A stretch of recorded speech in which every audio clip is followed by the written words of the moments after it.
قبرستان کی خاموشی مردوں کی نیند سے زیادہ گہری ہوتی ہے، مگر بعض قبریں کبھی سوتی نہیں ہیں۔ یہ کہانی ہے ارحم کی، جو ایک صحافی تھا۔ پراسرار واقعات پر لکھنے کا شوق اسے ایسے مقام تک لے گیا جہاں عقل بھی کانپ جائے۔ شہر کے کنارے ایک پرانا ویران قبرستان تھا، بابا عبدالرزاق کا قبرستان، جہاں جانے والے کم اور لوٹنے والے نایاب ہوتے تھے۔ ارحم نے کئی افواہیں سن رکھی تھی۔ رات کے وقت ایک قبر سے روشنی نکلتی ہے، کسی قبر کے قریب جاؤ تو آوازیں سنائی دیتی ہیں۔ قبر نمبر 13 میں دفن شخص آج بھی زندہ ہے۔ یہ سب ارحم کے لیے محض کہانیاں تھیں، یہاں تک کہ اس نے فیصلہ کیا کہ وہ خود جا کر اس قبر کا راز جانچے گا۔ ایک رات کیمرہ، ریکارڈر اور ٹارچ لیے وہ اکیلا قبرستان کی طرف روانہ ہو گیا۔ پورا علاقہ سنسان اور درختوں سے ڈھکا ہوا تھا۔ ہوا میں نمی اور مٹی کی بو تھی، ہر طرف ویرانی چھائی ہوئی تھی۔ جب وہ اندر داخل ہوا تو قبریں ترتیب سے بنی ہوئی تھیں، مگر قبر نمبر 13 سب سے الگ، ذرا سی ٹیڑھی اور کالی مٹی سے بھری ہوئی تھی۔ باقی قبریں سفید پتھروں سے ڈھکی ہوئی تھیں، مگر یہ قبر جیسے سانس لے رہی ہو۔ ارحم نے جیسے ہی کیمرہ آن کیا، ایک جھٹکے سے ٹارچ بند ہو گئی۔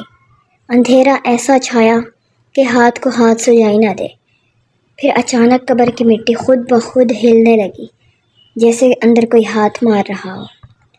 تبھی ایک بھیانک سرگوشی ارحم کے کان میں گونجی، "تم آ ہی گئے۔"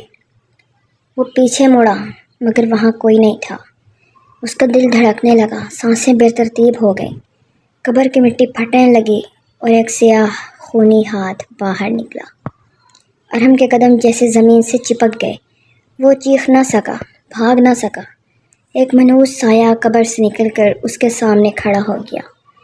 وہ کوئی انسان نہیں تھا، اس کا چہرہ سڑ چکا تھا، آنکھوں کی جگہ گہرے سوراخ اور منہ سے خون رس رہا تھا۔